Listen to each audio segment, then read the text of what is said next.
The folks at the Spire Center for the Arts in Plymouth ushered in the spring with the grand finale of their open mic series. Judges chose 13 contestants in total from 4 different open mic nights that started back in January when the snow was just starting. There was no snow this weekend, but there was plenty of great musicians showing their talents in hopes of winning a 5-hour recording session and a chance to open for a national act in an upcoming tour. PCN's Brian Sullivan was there.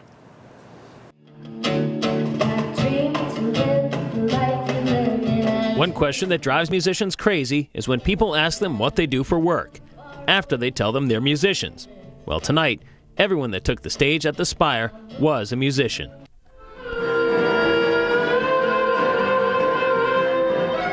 What started out on one of the first snowy nights of winter has culminated here tonight in the grand finals of the Open Mic Challenge. 13 acts on stage, and one of them will walk away the grand prize winner. My favorite night in New York was in Virginia. I love the way that she held on to my hair. Pembroke's own Matt York had 2 big motivations to play for. The first was his 8-year-old daughter, the other, his 6-year-old daughter. Neither of them knew Dad back when he was a rock and roller in his 20s, but they were both in the audience on this night. I started playing the clubs in Boston when I was in high school. I did it up until I was about 30 years old. I met my wife at a club in Worcester, and then I just kind of became an adult. And but I've always had the music laying around, and my kids have always heard me playing on the couch and things like that. And so I thought they'd get a kick out of coming and seeing me. I don't need them out seeing me at a bar or something. So figured we'd try it here, and it went well.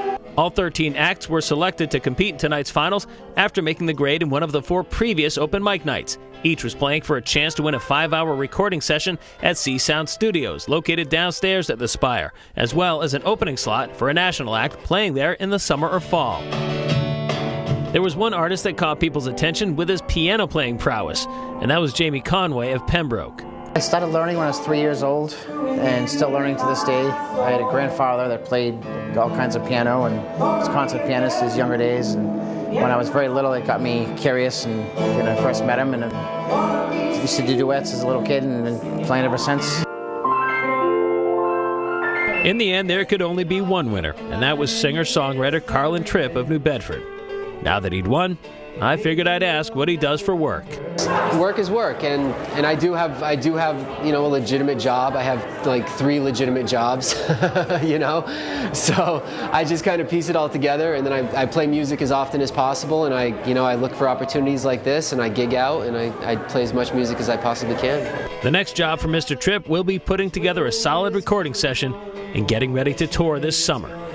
Reporting from the Spire, I'm Brian Sullivan, PACTV Community News.